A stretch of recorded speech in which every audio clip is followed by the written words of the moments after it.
Between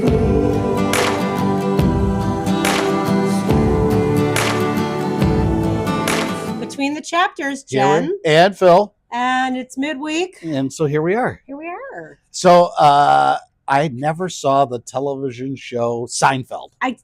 It's actually mind-boggling to me. Never saw it. It was on Thursday nights. I worked late Thursday nights. Never saw it. And that was one of those things you couldn't kind of catch on to. You know what I mean? It was like you started at the beginning and you ran all the way through to the end of the show. So if you don't know what's going on, it's like Friends. You don't know what's going on. But one thing I do know is it's a show about nothing. Actually, that was the premise. That they had these random things that were happening in life, which basically were kind of bits of nothing. No, what I wanted to talk to today about is nothing. Okay, thank you for coming. No. See you next week. No. Oh, like actually? Like what happens when there's nothing to do?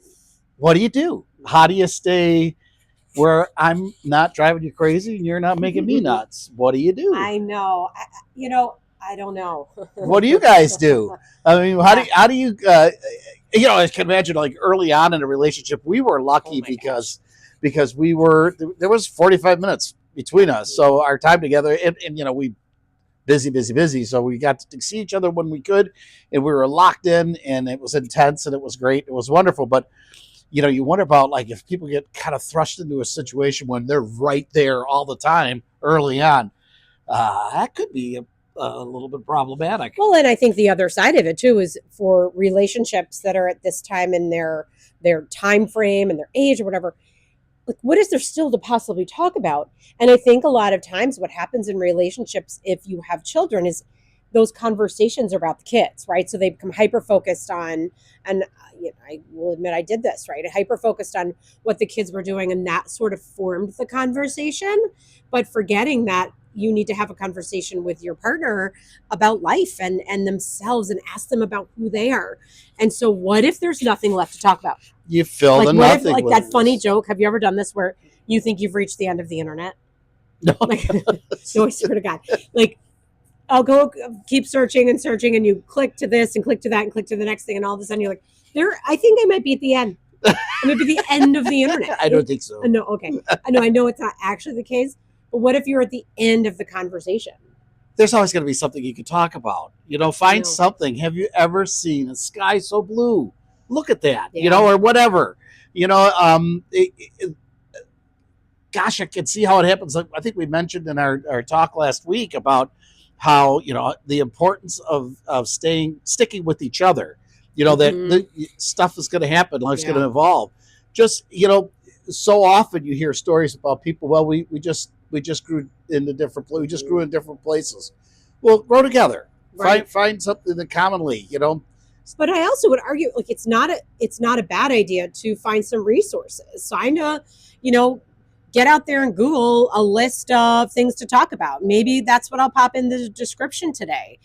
Check below and I'll find some ideas for some talking points for relationships, because I do think at some point we kind of reached the end of our own internet. It's like, I don't know what else I want to talk about. I don't know what else I want to talk about with my partner. I'm not sure what else I don't know about them. And sometimes I think it may be a little prompt, maybe, True. to, launch a little conversation. And I also think, you and I have talked about this a bunch, and, sorry, children, if you're watching, but it's also very important to stay physically connected with your partner as much as you can. And I know women, we really hit some funky bumps in our, 40s, 50s, and 60s, but sometimes those conversations can be a little prompt to kind of investigate, what else is left between us? What else haven't we tried? Or what else might be something to explore that can reignite the fire, which then reignites the conversations and things like that. And it doesn't, you don't have to constantly have flames and fires and activities. Sometimes nothing is okay, but learn to read the signals. If your partner is sending you a signal that I need to be left alone, give him or her some space. Sure. And, but just remember, don't give up.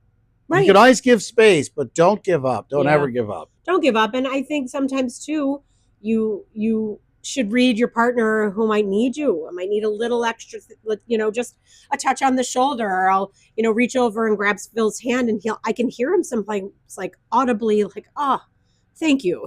Like, Yeah. I could tell that one little thing, and my gosh, it's tiny. Yeah. Right. It doesn't take a whole lot of effort, but it sure has a big payoff. It does. It does. I agree. You know what I think? What? I think we did a pretty good job with nothing. We did a pretty good job with nothing. Thanks for joining us for In Between the Chapters. It's a lot of fun talking to you. I know. And we have, what else is going on coming up? We're partied out. We've told you that. Parties out, travel. Now it's packing time. And there's some separation time between Jen and I, where she goes one way, I go another. We always seem to end up back together. We do. Crazy about that. And I just want to thank you. And, I think this is covered a lot in our second chapter love videos on Sundays, but this midweek piece is kind of a time where I can, just to you, the support that you're offering me is so helpful and critical. I've had a lot of weepy weeps, just kind of in this preparation of the letting go, and it's I think you're being a great partner. Very normal. You're being a great partner. Well, thanks. But, you're a pretty good partner yourself. That's normal, that separation thing. But like we said last week, you got to let them go so that they can come back. I know. But isn't it hard?